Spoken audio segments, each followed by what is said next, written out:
Free space to goal, commonly defined as shooting space, is perhaps the most difficult rule in women's lacrosse to understand and to officiate.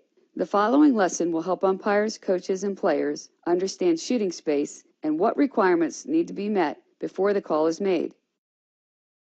When shooting space is present, it is an immediate whistle. This foul may not be flagged. Additionally, if a shot is taken and a goal is scored during a shooting space whistle, the goal does not count. It is impossible to know when the goalie relaxes in this situation. Therefore, the penalty stands and the correct penalty setup must be administered. When discussing shooting space, it is important to note that the defenders who are within a stick's length of any attacker, ball carrier, or otherwise are not in the shooting space. Umpires must be positioned to see the space between players to determine whether or not a defender is within a stick's length. Note that the definition of this is literally within the length of a single stick, which does not include the player's arm length. Trail umpires must not be directly behind the ball carriers. They should be offset. What does this mean? To the left or right and not directly behind. This enables the umpire to have depth perception and see through the space. First, let's visualize the shooting space. It resembles an ice cream cone, with the ball carrier being the point on the cone and the goal circle being the ice cream. The edge of the shooting space is where the goal circle meets the goal line extended, not the edges of the cage. Notice the difference. Officials should be aware how shooting space changes as the ball carrier moves toward the goal, and also how shooting space changes as the ball carrier moves from the low-hanging hashes to the middle.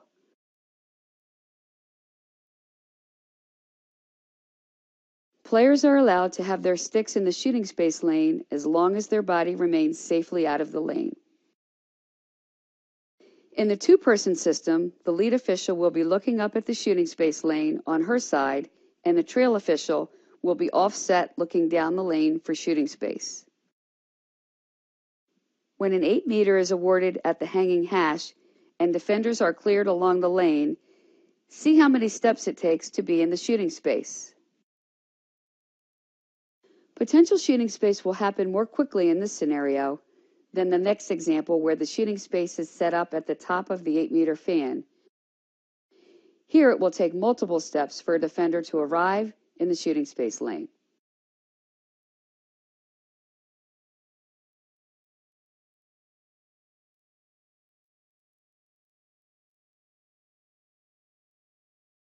The first criteria for a shooting space call is that the attacker must be looking to shoot.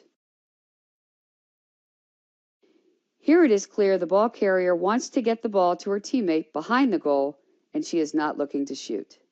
Watch when she gets the ball a second time.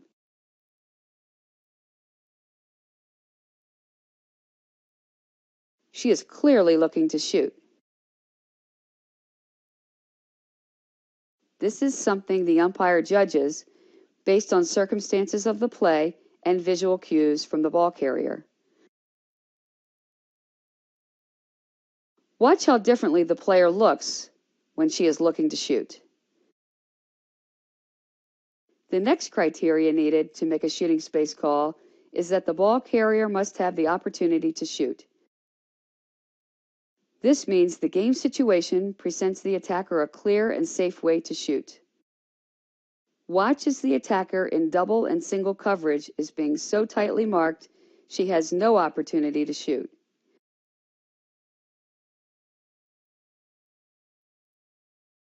It is always the shooter's responsibility to shoot safely. She may not shoot through defenders if the defenders are within a stick's length of her or are within a stick's length of her teammates. The following scenes show familiar game situations where shooting space is not present. Defenders who stay with cutters within a stick's length who are being drawn through the shooting space by attackers are not in shooting space. Shooting space is not a 1-to-1 ratio like the 3 seconds call is. It is possible for multiple defenders to be guarding a non-ball attacker. When this happens, none of those defenders are in shooting space. However, Some may be in 3 seconds. The attacker is the player ruining the shooting opportunity here, not the defenders. Watch this legal play, which shows a defender with a great understanding of the shooting space rule. Do not penalize the defender who makes a quick adjustment to get out of the shooting space lane. Remember, defenders may leave their sticks in the shooting space lane as they approach the ball carrier, and once they are within a stick's length, can then position themselves in front of the attacker. Here are some examples of shooting space violations. Watch a textbook shooting space call. Officials should be ready to make a shooting space call as soon as the ball enters the critical scoring area. Defenders who choose to mirror the attacker who is playing behind the goal are exempt from the 3-second count in the 8-meter. However, they are still responsible to have ball awareness and to adjust to the play and stay out of the shooting space. Here is an example of a proper adjustment made by an aware defender in order to avoid being in shooting space. Remember, defenders who are drawn through the shooting space who maintain a stick's length marking distance from an attacker are not in the shooting space. When defenders wish to leave their mark to go to the ball carrier, they must do so while staying out of the shooting space. This scenario must be timed appropriately, because when it is not, it will result in a shooting space call. Here is a defender who incorrectly leaves her mark to play the ball carrier. The goalkeeper, while dressed in protective equipment, must also abide by the shooting space rules when she leaves her goal circle. Watch the goalie in the shooting space lane. This must be called.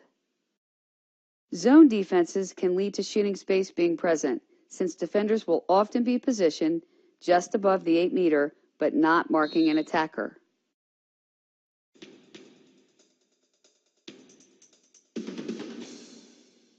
Now let's use the ropes to teach officials how to properly administer clearing the penalty lanes.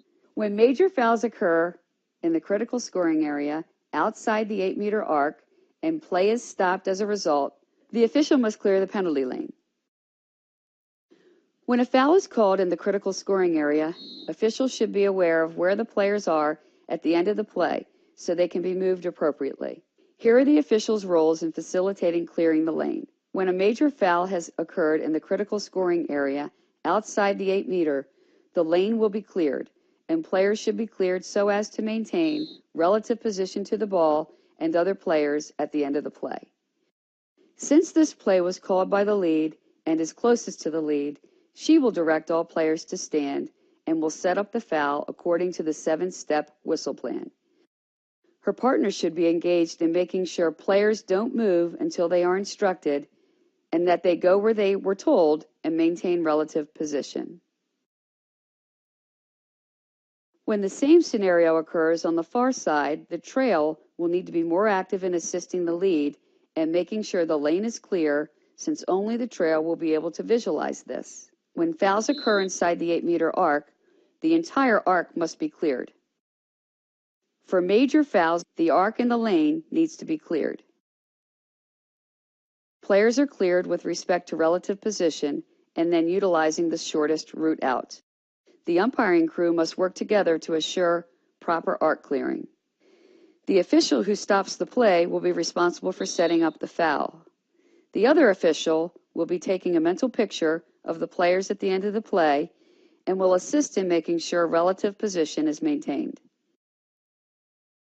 Attacking players may also attempt to move to a more advantageous position to receive a pass or block a defender. Do not allow this. Players will attempt to move to the most advantageous position or will move before they are instructed in order to be at a hash closest to the shooter. Do not allow this. Players often do not understand the rules by which umpires clear the arc. You can use language to help them, such as clear out like spokes on a wheel or rays of sunshine. They must understand that positioning is not awarded on a first-come, first-served basis. Insist they stand until they are directed to move to avoid players jockeying for hash marks.